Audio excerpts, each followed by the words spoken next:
నమస్కారం. మీ అందరికి బాను కథలలోకి స్వాగతం. తను మీ అన్నాయా అని కుమార్ వంక చూపిస్తూ మాలతిని అడిగింది లక్ష్మి. అంతకంటే ఎక్కువే అంది మాలతి ఉద్వేగంతో. ముహూర్తానికి ఇంకా 2 గంటలు టైముంది. ఆ సమయానికల్లా మీ డబ్బులు మీ చేతిలో ఉంటాయి అంటూ పక్కకెళ్ళి ఒక ఫోన్ చేసి ఎవరినో ఫోన్ చేసి డబ్బులు అడిగాడు. వాళ్ళు ఏం చెప్పారో కాని నేనిప్పుడు వచ్చే పొజిషన్లో లేను. వచ్చాక సైన్ చేస్తాను. వాళ్ళు ఒప్పుకోలేదుమూ. లేదు నాకు రావడం కుదరదు. ఈ ఒక్కసారికి ఇవ్వండి. నేను వచ్చాక సైన్ చేస్తాను అని ప్రాధేయపడ్డాడు కుమార్. వాళ్ళు చెప్పిందంతా మౌనంగా విని, సరే, నేను ఇప్పుడు రావడం కుదరదు కాని నా బదులు నా భార్య చేస్తుంది. సరిపోతుందా? నేను తిరిగి వచ్చాక మళ్ళీ చేస్తాను అని అడిగాడు. సరిపోతుంది అని చెప్పినట్టున్నారు. ఓకే, నేను నా భార్యని పంపిస్తాను, తను వచ్చి సంతకం చేస్తుంది అన్నాడు. వాళ్ళు ఒప్పుకోగానే ఫోన్ పెట్టేశాడు. నా భార్య అనేసరికి మాధవి గుర్తొచ్చి మనసంతా ఏదోలా అయింది కుమార్కి. ఆ ఫోన్ అయిపోయిన తర్వాత సుబ్బుకి ఫోన్ చేసి ఏం చేయాలో చెప్పాడు. తర్వాత మాధవికి ఫోన్ చేశాడు. ఇటు తెల్లారి భారతి మామూలుగా నిద్రలేచింది. తన పక్కన మాలతి కాని బుజ్జి కాని లేరు. బుజ్జి చప్పుడు వినిపించటం లేదు. లేచి ఇల్లంతా వెతికింది.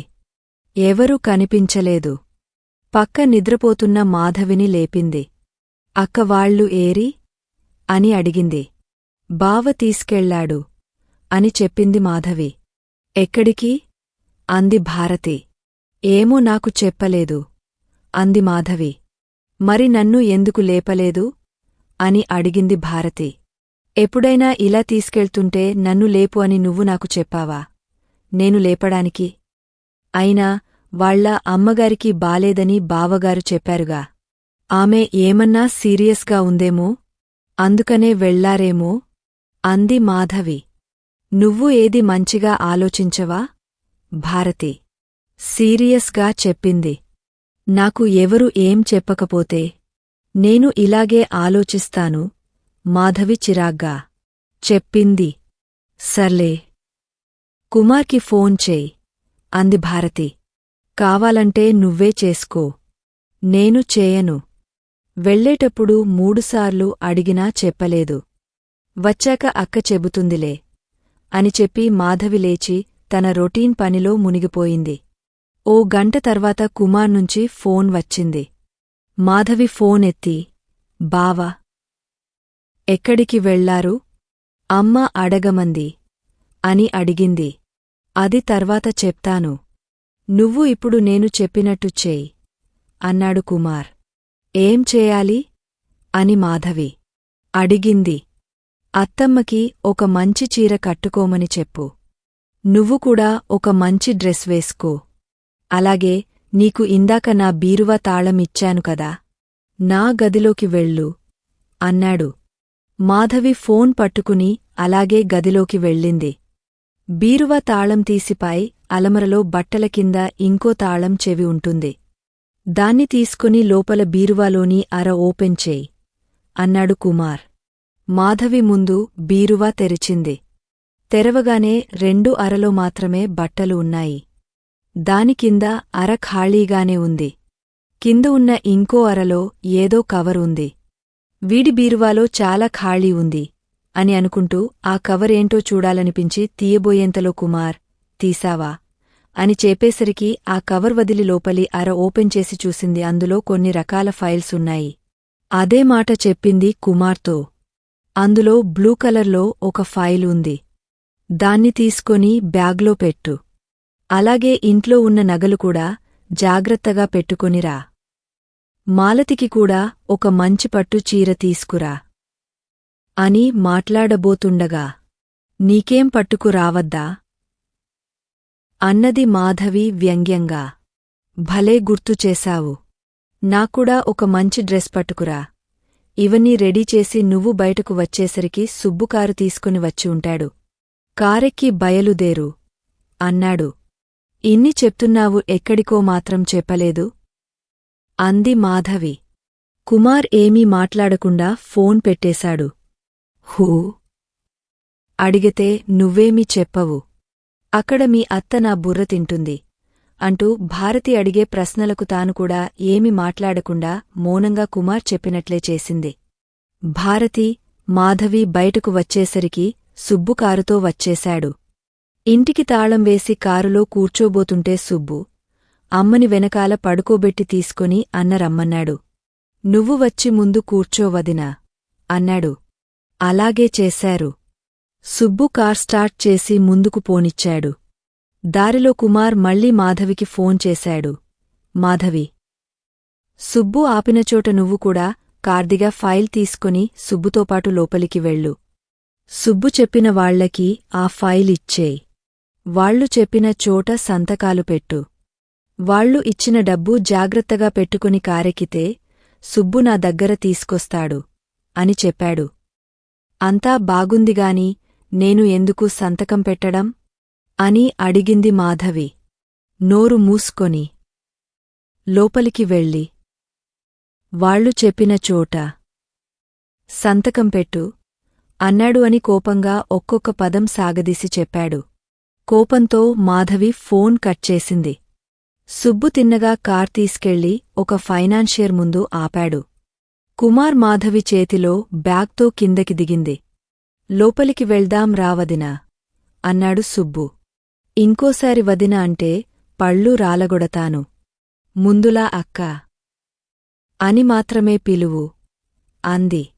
సరే అక్కా, లోపలికి రా అన్నాడు సుబ్బు. మాధవి లోపలికి వెళ్ళింది. వాళ్లు చెప్పిన చోట సంతకాలు పెడుతూ చదివింది. కుమార్ తన షెడ్డు తాకట్టు పెడుతున్నాడని అర్థమైంది. సంతకం పెట్టి ఇచ్చేశాక వాళ్లు చూసుకుని కేవలం మాధవి అని పెట్టారు. వైఫ్ ఆఫ్ కుమార్ అని రాయలేదు అని చెప్పి తిరిగి ఇచ్చేశారు. మాధవి కోపంతో కుమార్కి ఫోన్ చేయబోయింది. వెంటనే సుబ్బు, ఇప్పుడు అవసరమా అక్కా అన్నాడు. ఒక పెద్ద నిట్టూర్పు విడిచి ఆ కాగితాలమీద తన సంతకం కింద వైఫ్ ఆఫ్ కుమార్ అని రాసింది. వాళ్లు ఇచ్చిన డబ్బును జాగ్రత్తగా బ్యాగ్లో పెట్టుకుంది. తిరిగి వచ్చి కారెక్కారు ఇద్దరు. సుబ్బు చాలా వేగంగా, జాగ్రత్తగా కారు నడిపాడు. గుంటూరు జిల్లాకి రాగానే సుబ్బుకుమార్కి ఫోన్ చేసి గుంటూరుకు వచ్చామని చెప్పాడు. ఆ మాట వినగానే సుబ్బారావు దగ్గరికి వెళ్ళి, వాళ్లు డబ్బులు తీసుకుని గుంటూరు వరకు వచ్చేశారండి. మీరు పెళ్లి ప్రయత్నాలు మొదలు పెట్టుకోండి అని చెప్పాడు. వెంటనే దగ్గరలో ఉన్న వాళ్ల ఇంటికి వెళ్ళి అక్కడ ఒక రూంలో ఉంచిన గణేష్ని తీసుకు రమ్మని పురమాయించాడు సుబ్బారావు. లక్ష్మి మాలతిని స్నానం చేయించడానికి తీసుకెళ్ళింది. లక్ష్మిని బాత్రూంలోకి వెళ్ళమని చెప్పి బుజ్జిని తన దగ్గరికి రమ్మని ప్రేమగా పిలిచింది. ఇందాక తన తల్లి చాలాసేపు ఏడవడం చూసి వాడు భయపడి లక్ష్మి దగ్గరికి రానన్నాడు. కాని లక్ష్మి బలవంతంగా ఎత్తుకునేసరికి ఏడుపు మొదలుపెట్టాడు. కొంచెంసేపు సముదాయించినా ఆపకపోయేసరికి తీసుకొచ్చి కుమార్ చేతికి ఇచ్చింది. కుమార్ దగ్గర కూడా చాలాసేపు ఏడుపు ఆపలేదు. రే, నోరు ముయ్, నేను ఎత్తుకునే ఉన్నానుగా, ఇంకెందుకు ఏడుపు అని ముహూర్తానికి సమయం అయిపోతుందని కంగారులో విసుగ్గా ఒక అరుపు అరిచాడు కుమార్. అంతే, వాడికి ఏం అర్థమైందో దెబ్బకు నోరు మూసేశాడు. వాడిని ఎత్తుకుని సుబ్బారావు దగ్గర నిలబడి ఉన్నాడు కుమార్. ఇంతలో గణేష్ని తీసుకొని కొంతమంది లోపలికి వచ్చారు. కుమార్ని చూడగానే గణేష్ పరిగెత్తుకుంటూ కుమార్ దగ్గరికి వెళ్లి తన చేయి పట్టుకుని, పదండి వెళ్ళిపోదాం అన్నాడు. గణేష్ని చూడగానే కుమార్ దగ్గరనుంచి గణేష్ దగ్గరికి బుజ్జి ఊ అంటూ దుకాడు. అప్పుడు కుమార్ చేతిలో ఉన్న బుజ్జిని గమనించి, వీడేంటి ఇక్కడున్నాడు? మాలతి కూడా వచ్చిందా అన్నాడు బుజ్జిని ఎత్తుకొని చుట్టూ చూస్తూ. అవును, కోడలు పిల్ల వచ్చింది. నీకేం పట్టకపోయినా పాపం ఈ పెళ్లికి కోడలు పిల్ల ఒప్పుకుంది. నోరు మూసుకొని వెళ్ళి రెడీ అవ్వు అన్నాడు సుబ్బారావు నవ్వుతూ. వెంటనే గణేష్, దానికేం తెలియదు. అది చాలా అమాయకురాలు. నువ్వు ఏదో చెప్పి ఒప్పించి ఉంటావు. ఇంతకీ మాలతి ఏది? ఎక్కడ ఉంది చెప్పు కంగారుగా అటు ఇటు చూస్తూ గణేష్ అన్నాడు. వెంటనే కుమార్ అందుకుని మాలతి పెళ్లికి ఒప్పుకుంది. మీరు రెడీ అవ్వండి. పెళ్లి మీకు మాలతికి అన్నాడు. గణేష్ అర్థం కాక అయోమయంగా చూశాడు. నేను చెప్తాలేరా. పెళ్లి నీకు కోడలు పిల్లకే అంటూ గణేష్ని రెడీ చేయడానికి తీసుకెళ్లాడు సుబ్బారావు. కుమార్ మళ్లీ బుజ్జి ఎత్తుకుని కుర్చీలో కూర్చొని ఉన్నాడు. కాసేపటికి బుజ్జి ఊ అని గుమ్మం వైపు చూస్తూ ఎగురుతూ ఉంటే అటు చూశాడు. భారతిని పట్టుకుని మెల్లగా నడిపించుకుంటూ మాధవి రావడం గమనించాడు. లేచి ముందుకు వెళ్లి అక్కడ భారతీని పట్టుకుని ఒక కుర్చీలో కూర్చోబెట్టి మనం ఇక్కడికి ఎందుకు వచ్చామురా అంటున్న భారతికి జవాబు ఇవ్వకుండా మాధవి నువ్వురా అని పిలిచాడు. కుమార్ చేతిలోనుంచి మాధవి దగ్గరికి వెళ్లాలని కుమార్ని నెట్టేస్తూ మాధవి మీదకు దూకేస్తున్నాడు బుజ్జి. ఏరా నేను కూడా ఎత్తుకునే ఉన్నానుగా, ఎందుకు దూకుతున్నావు? నేనేదో కొత్తవాడిలాగా ఇందాకనుంచి నా దగ్గరనుంచి అటు ఇటు వెళ్ళిపోతున్నావు. రోజూ నన్ను ఇంటిదగ్గర చూడట్లేదా అని దబాయింపుగా అడిగాడు. బావా వాడు చిన్న పిల్లోడు, వాడొక్కడే నీ గురించి కరెక్ట్గా పసిగట్టాడు. నువ్వు ఎప్పుడైనా ఎత్తుకుంటేగా. అయినా నీ ఇంద్రజాలం ఇంట్లో అందరిమీద పనిచేస్తుంది, నామీద వాడిమీద పనిచేయదు అంటూ బుజ్జిని ఎత్తుకుని కుమార్ వెనకాల నడిచింది. కుమార్ మాధవి వంకచూసి ఏదో చెప్పేలోపు బాబూ డబ్బు తీసుకొని వచ్చారా అన్నాడు సుబ్బారావు.